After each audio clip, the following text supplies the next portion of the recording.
Assalamualaikum warahmatullahi wabarakatuh. Alhamdulillahirabbil alamin. Assalatu wassalamu asyrofil anbiya'i wal mursalin wa ala alihi washabihi rasulillahi ajmain.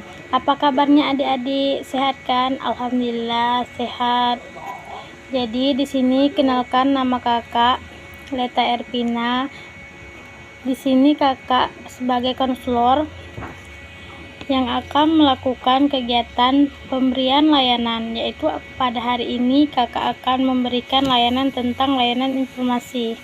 Nah, jadi sebelumnya kita melakukan layanan, alangkah baiknya kita semua berdoa supaya lebih berkah kegiatan kita pada hari ini. Berdoa dimulai. Selesai. Gimana adik-adik semuanya hari ini, apakah hadir semua? Alhamdulillah hadir semua. Bagus ya. Mana kalau sebelum melakukan layanan kita ice breaking terlebih dahulu agar kita lebih semangat. Jadi kalau kakak bilang ke kiri, kalian lihat ke kanan ya. Baik, kita mulai. Ikuti kakak ya. 1, 2, 3. Kiri, kanan, kiri, kanan. Baik, terima kasih ya sudah mengikuti gamesnya. Baik, di sini kakak akan menyampaikan kontrak layanan yang akan kita lakukan selama 1 jam ke depan. Semoga adik-adik mengikuti kegiatan ini dengan semangat dan teliti ya, agar bisa dimengerti apa yang kakak sampaikan. Nah, di sini kakak akan menjelaskan tema tentang bullying. Apakah adik-adik di sini tahu tentang bullying?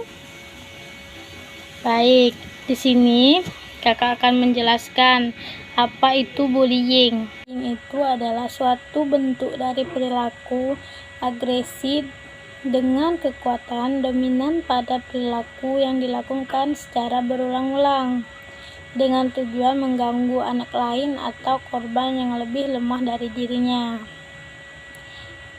Begitu ya.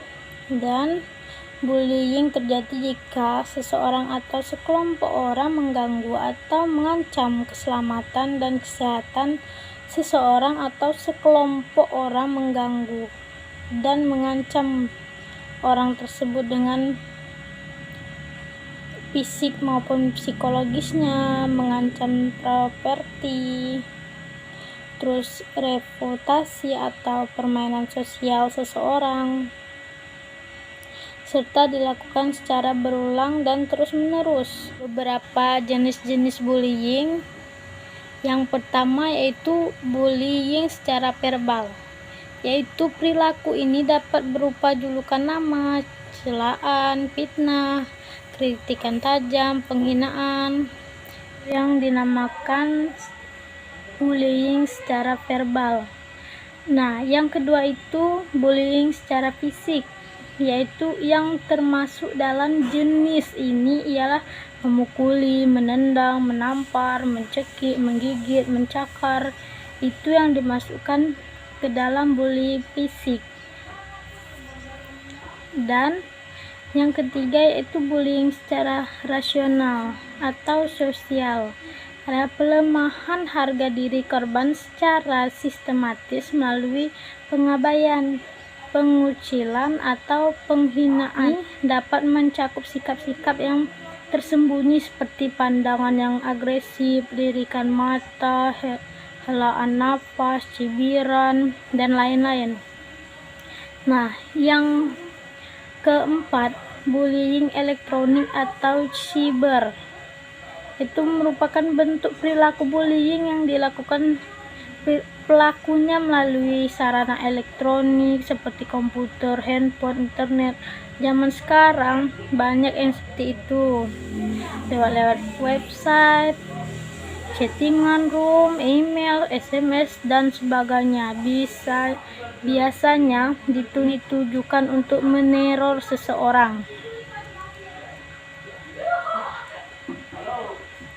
Nah, di sini banyak sebab-sebab munculnya perilaku, yaitu bullying terjadinya karena tradisi turun-menurun dari senior, seperti di sekolah membuli adik-adiknya dan sebagainya.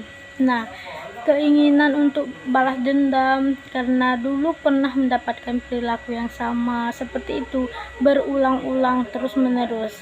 Nah, perasaan ingin menunjukkan kekuasaan dan kekuatan seperti superior, seakan-akan kita itu penguasa. Nah, selanjutnya kita itu merasa kecewa karena orang lain tidak berperilaku sesuai dengan yang kita harapkan.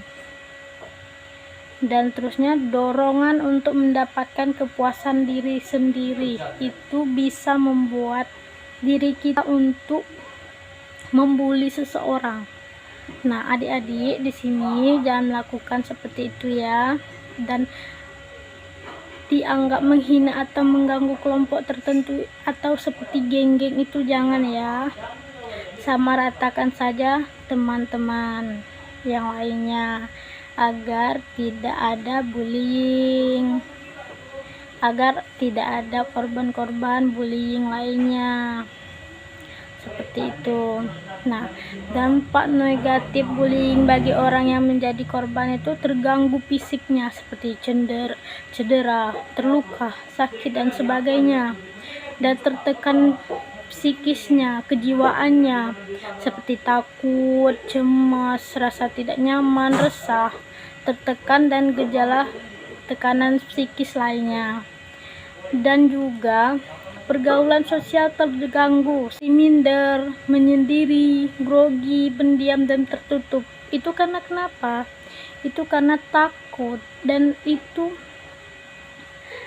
tidak ingin kita alami ketika apa yang kita pernah alami itu dialami kembali.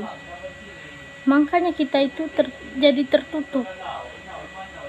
Nah, dan juga terganggu prestasi belajarnya seperti nilai jelek, tidak berkonsentrasi belajar, lupa mengerjakan tugas, sampai menurunnya ranking atau tidak naik kelas. Kenapa? Karena ketakutan yang ada pada diri kita, takut untuk dibully orang-orang ya. Dan adik-adik jangan melakukan bullying, karena bullying itu tidak boleh. Dan bagaimana cara mencegah dan melawan bullying itu? Untuk mencegah agar kita tidak menjadi korban tindakan bullying, yaitu dengan hindari membawa atau memakai barang-barang mahal, uang yang berlebihan. Jangan sendirian, terutama di tempat sepi. Hindari cari gara-gara dengan pelaku yang bullying. Dan jangan berada di dekat dengan orang yang suka melakukan tindakan bullying atau berada di sekitar mereka. Jauh-jauh dari mereka ya. Dan jaga diri kalian.